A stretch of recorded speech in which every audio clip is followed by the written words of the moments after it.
Hey, here we go again, folks. That's right. It's time to get on the corner. And on the corner today, we got the MVP, Lemont Williams. He's my MVP, and we'll explain. Now, I'm not going to explain that to you once we get into it. But hey, as you probably already know, the Houston Texans have tasted their first taste of defeat this year. Their record looks just like the Indianapolis Colts today. The Colts got shut out, and the Texans might as well should have got shut out because when they had opportunity to score touchdowns, they didn't. They went down to the Denver Broncos today. Russell Wilson somewhat redeemed himself. And you know what? 16-19, here we go. But before I get the MVP up here on the screen, we're going to hear a word from our sponsor. Hello, I'm Ken Ross with the Ken Ross Insurance Agency. There are certain things that are important in our lives, our health, our safety, and our loved ones.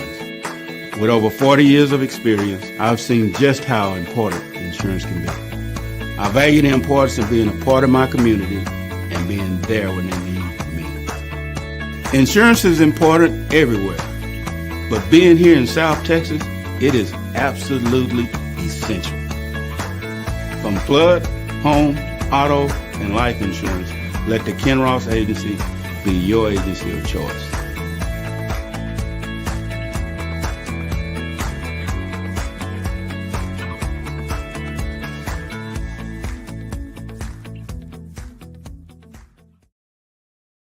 Yep, that's right, folks. The Ken Ross Agency, 281-235-5935.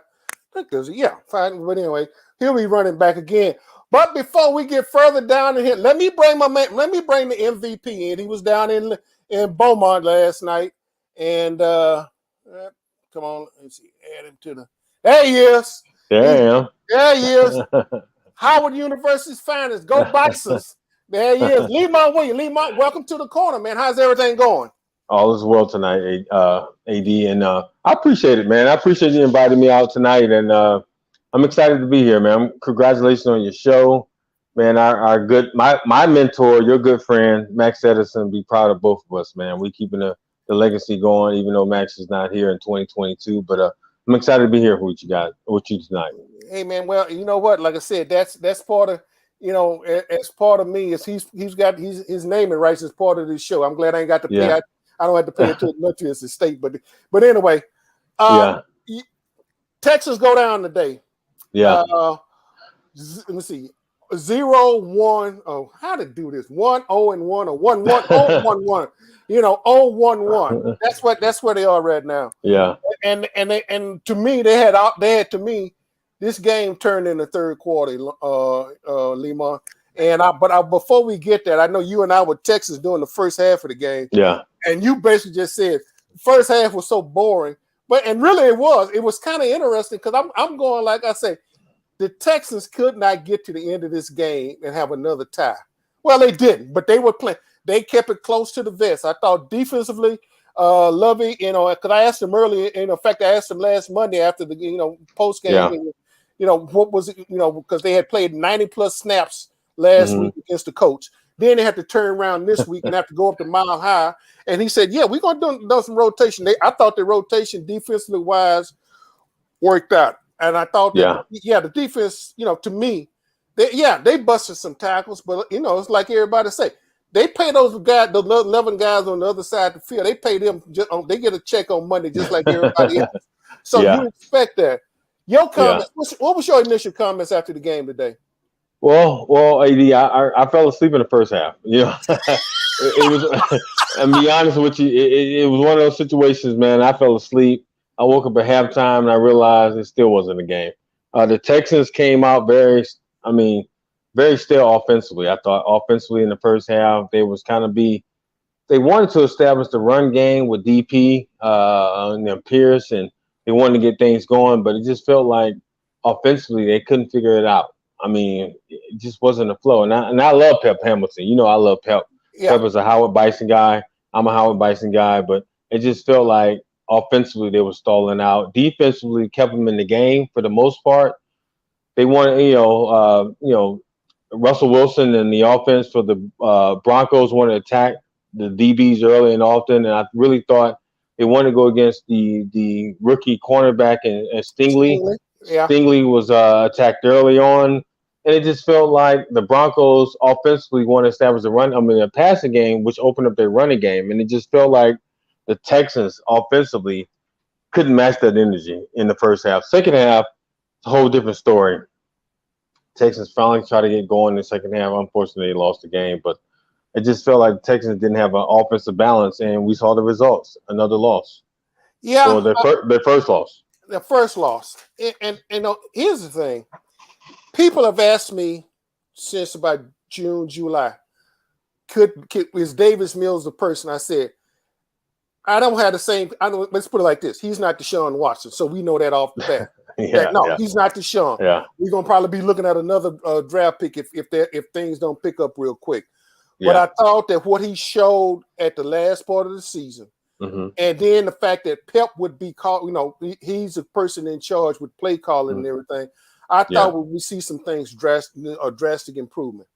I started picking up on some things last week at NRG, just watching that Mills has, he gets happy feet, and you cannot play that position with happy feet. You got to be able to stand in there, plant your feet, and you got to be able to, you got to turn that your launcher loose. You got to turn that rocket launcher loose. And to me, this game turned in the third quarter after Kirksey got that interception. Yeah. And all of a sudden they drove the field, and then he gets on 2nd and 6. Yeah. Brandon Cook, the DB was at least 2 yards off of him. Cook is at the goal line, and he missed him. Yeah. I'm sorry. You can't miss that throw. Yeah. No, you just can't. I mean, and the thing about I saw a lot of throws that was short hop today. This was a short hop throw. And I'm not, and the thing about it, he had ample time to sit there and plant his feet. It's like he's not throwing the ball. He's like he's trying to guide the ball. Yeah. I'm not a quarterback guru. I mean, hey, my quarters ended at Sam Houston State. You got a chance to go to the league and understand the veracity. I've seen enough football, and I probably forgot more football than some of these folks who ever seen in their life. But it's something about the dynamics and what I mean. Everybody's say the kid's bright. He went to Stanford and all like that. At this point, I didn't give a darn if he went to Howard Payne. I want to see some production. Yeah, and that's what I'm not seeing right now. I think the offense is stalling around. I mean, I've seen some inconsistencies and some patterns. Now, to me, where was the exploits with the tight ends today? We knew everybody know that O.J. Howard was probably going to be everybody going to line up to wait to see O.J. Howard. I think O.J. Howard got targeted maybe twice and maybe got one pass today. But what about the rest of the tight end? That is just like that. You got a loose collection of different pieces out there, Lemon, and they're not coming together. They, for some reason, offensively, they are not coming together. Pierce at one time was almost averaging 6 yards a run. Then all of a sudden we forgot about it. There was just a lot of discombobulations this afternoon up there in Denver. And I'm like you, defensively, I start to see that wear and tear on them because after so many 3 and outs, you started to see the defense started missing some tackles. And because in the third quarter and starting in the fourth quarter, man, when it's kind of tough especially when them linemen start just run blocking you instead of pass protected, and all of a sudden you got a big 220-pound back come slamming through the middle there. Your comments. My comments are similar to yours. I just felt like the Texans didn't come prepared offensively. I thought they wanted to establish a running game with DP and Pierce, and things got shut down early on. And they brought Jeff Driscoll into the game. Jeff Driscoll was more of a running quarterback than a passing quarterback. I felt like the Texans didn't have a really good game plan for adversity. I really thought on the road, that they was going to be hit with all kinds of defensive schemes, and it just felt like the Texans couldn't adjust to it on the fly. Russell Wilson, first time playing at Denver at home, and you can tell the emotions were high for him as well as the team, and the Texans couldn't capitalize on their defense. I thought defensively they played pretty good. I thought defensively they came out being aggressive on the road, they was able to have some stops, but the Texans couldn't find anything offensively. David Mills, again, to me, I don't know. To me, it feels like it's more of his rookie season than his second season. I know he went to Stanford. He's a highly intelligent quarterback, but it didn't seem like that throughout some series as well as some drives. He just felt like he couldn't find his way. He couldn't find Cooks. At times, Cooks was balling. I mean, Brandon Cooks was doing his thing. I thought Brandon Cooks was very aggressive on the outside, and he really wanted the football. It just felt like David Mills couldn't find him when he needed to find him, and also the tight ends was non-existent. So Texans, man, it's going to be an uphill battle for them all season, and we saw that on the road against the Denver Broncos. Yeah, I mean, offensively, I mean, the Denver defense finally put the pressure on Mills probably toward the latter part of the fourth quarter. Yeah. I thought the O-line for the most part, I thought they gave adequate description of themselves. Mm-hmm. Now, I'm not the one that's going to sit there and grade them out, but I mean, the communication problems that they had last week against Indianapolis. Yeah. Now, here's the unique thing about it: they were at home with communication problems, but it seemed like they had them worked out. Yeah, they had a couple of missteps. Yeah. Offensively, or legal procedures, someone jumped offside. But in that crowd, as loud as that crowd was today, I thought for the most part that the O-line acquitted themselves to a great degree. I thought that we're not going to see a bunch of 5-step drops. I mean, because of Chubb and Gregory, they weren't going to let him sit back there and have 5-step drops. That's not going to be in the cards. Mm-hmm. But the 3-step drops, I'm going like, and let me just say this: I'm liking what I'm seeing out of Kenyon Green, and last week when he got in, I think if we because a couple of times on some short drive, I saw Kenyon Green basically just pancake the D tackle. I mean, he just mauled it, and I think that's what you're going. I mean, I would like to see that going all the way across, but I know that's not that offensive line's personality. And mm-hmm. That's just one thing on my list that as I was going down my list and everything, I just want to just a quick shout out to Kenyon Green. Hey rookie, keep going. Because he's got what 15 more games to go. Yeah, and like I say, he didn't start, but that's okay. He didn't start, but he finished. And so the tackles, I thought Larry Tunsil and I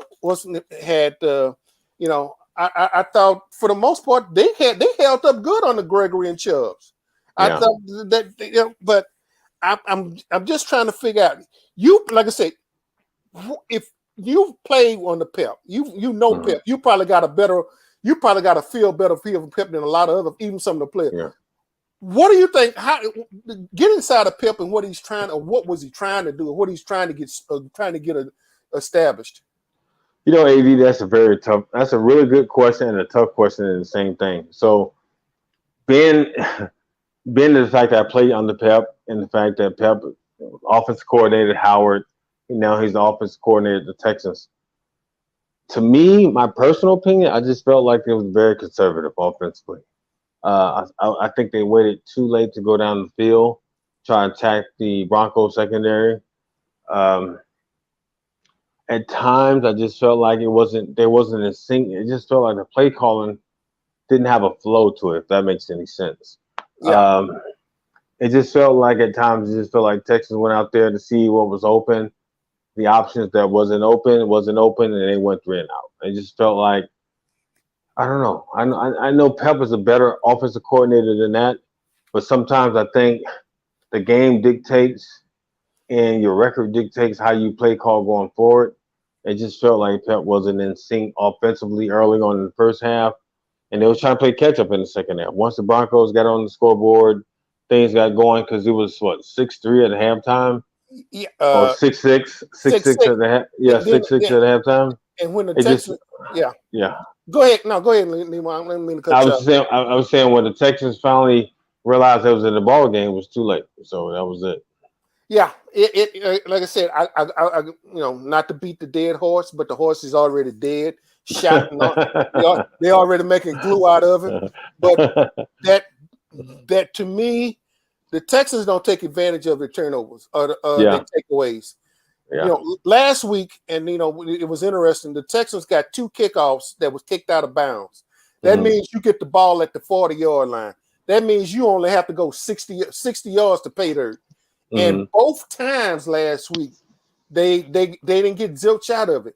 Then again this week, they got down, and when they got the ninth, when they broke the tie, which should have been a touchdown, but to me, that's when Mills miscooked on the goal line, and you just opportunities when opportunities in the NFL doesn't come, they come sparingly because. You got guys on the other side that's trying to do the same thing you're trying to do. They're trying to win.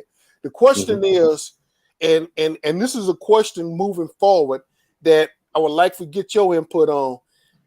The Texans are understanding how to win, but do you have enough people there to know how to win? I'm talking about inside the locker room that can just, keep moving and turning this thing around. Honestly, my first opinion on that is no. I don't think the Texans have enough veterans, enough leadership in the locker room to be able to overcome situations like the Broncos game, as well as the tie game in week 1. It's going to be an uphill battle, no doubt, AD, throughout this whole season for the Texans. I really believe that Texans are going to struggle.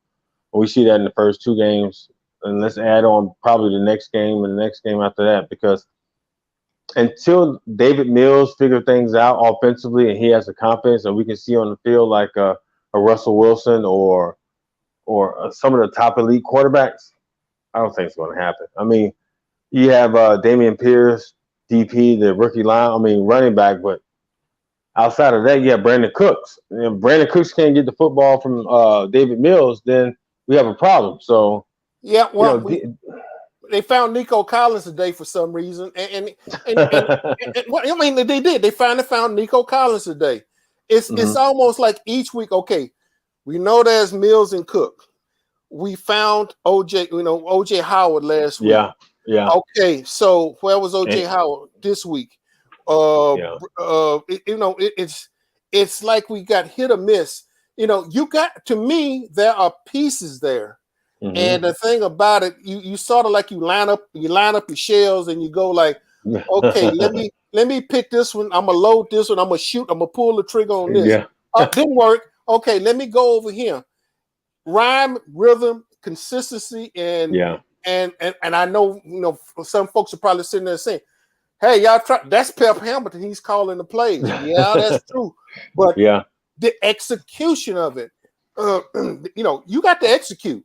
And if folks aren't execute, I don't give a darn what Pep has on that sheet. I really don't. I don't care what Pep puts on that sheet. If you can't get the basics done, if you can't get a 8-yard square or drive, or I know Mills threw a couple of nice ropes down around the middle of the field of Cooks. But you still got to be able to hit that 20-yard out. You still got to be able to hit that 8 to 12-yard out.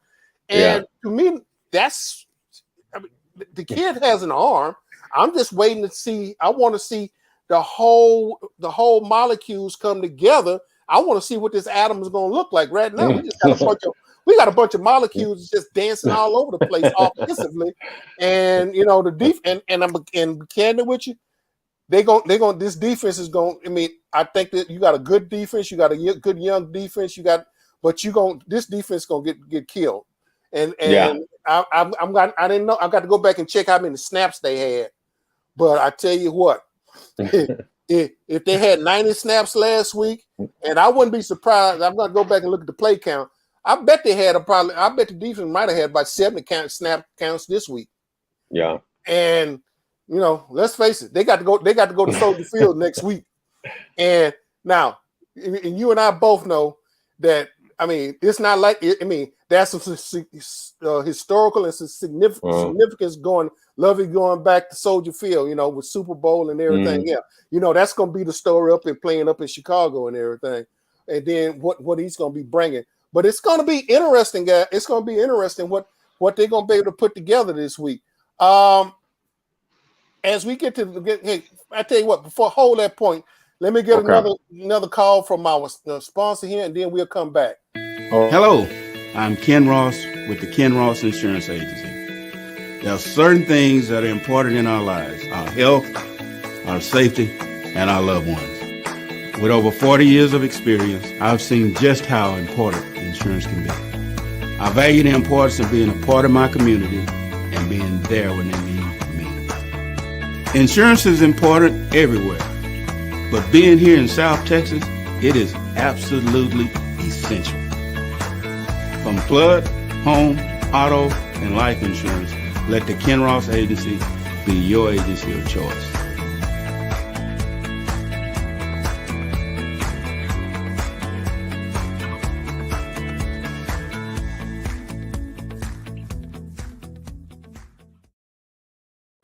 That's right, folks. Ken Ross Agency, 281-235-5952. Calling for all your insurance needs, because I tell you what, he done got a bunch of my money for premium. You big time. You got sponsorships, man. You big time. Well, hey, man, you know what? Like, hey, Max is probably sitting up there going like, hey, big fella. You know, well, let's put it like this. I'm keeping it clean right now. You know how I got going right now. But now, man, it's interesting, man. Like I said, I think Daryl Stingley Jr. is going to be as a starting corner, and I think you can address this. You know, although I know you didn't play corner, 6'4" receivers in the NFL. I don't care who you are. I think Deion Sanders would have problems with the way the rules are set up now, as far as with these big receivers. Yeah. And see, here's the thing: we saw Stingley have problems with that, with Denver's big tall receiver. Mm-hmm. We got tall receivers too, and I guess we seeing what other teams doing to exploit our defense, and I guess we all sitting back waiting and wondering, okay, can we do this to somebody else? Yeah. Can we exploit them like they're exploiting us or trying to exploit us? And hey, man, I like I tell you, for the most part, I'm not sure, but like I say, we'll see, man. Quickly, what are your thoughts? Because by the time tomorrow gets here, and I'll be at the presser tomorrow, and then they'll be looking at the film late tonight, early in the morning. Going into Chicago, is it anything in Chicago that just scares you, anything like that? It's the Bears. In general, on the road, like you said, the storylines, Lovie Smith going back to the franchise he led to the Super Bowl, and Chicago's on the upswing. They have a new quarterback, second-year guy. Offensively, they're trying to figure things out. As we speak right now, they're playing the Packers on Sunday Night Football. Yeah. So absolutely. So we're gonna see how they play that thing out, and if they get a victory, they're gonna go into next week with a lot of confidence against the Texans, a team that's 0-1-1. So it just feels like offensively, the Bears is gonna bring their offensive punch. It just feels like the Texans. Without any offensive play, honestly, AD, I don't see the Texans winning a lot of games, especially against the Bears on the road. Because they gotta impose their will on the road. I thought I was going to see that against the Denver Broncos today. Man, it was out of sight, out of mind. It just felt like David Mills was still trying to figure his way out through things like it was preseason, and it just showed, man. It just a lot of confidence was lacked. Defensively, they put up an effort, but offensively, they don't put up any points. They can't win the games. No, and really, you almost expecting, you almost waiting for the defense to score. And let's face it, it's tough in this league to get a defensive touchdown. It's bad enough to try to create a fumble and then either a takeaway or an interception. But then, I'm stopping you, I'm holding you, I'm doing everything. I get a takeover, I give you the ball, and that series in that third quarter when they went through a series about 4 3-and-outs, and you sit there and you just sort of go like, and you and I both know the way this game is played. It's the score is kept by team, and there are three phases of you got your special team, you got offense and defense. It seemed like special team, because I thought the punter today, if we had to give a game ball out, we need to either give it to a Fairbairn or the punter, because he was averaging. I think his average was about about 64 yards in the kick. I mean, he was having a field day in that Mile High. I mean, they were pinning, they were giving the he flipped the field on the Broncos on several times when the Texans, couldn't get the ball out of their own end, and he flipped the field just on this kicking game alone. So, but 2/3 of a unit doesn't get you a victory, and we seeing that today. We got to have all thirds working, and 2/3 of them working, and particularly the 1/3 is supposed to be producing your points, and they're not producing your points, and so I'm gritting my teeth and just and just hoping like the heck that this thing's gonna turn around. But closing comments from you, Lemon, and like I said, where are you next week, man? Because I know you were in Beaumont this past week. Where are they sending you this week, man?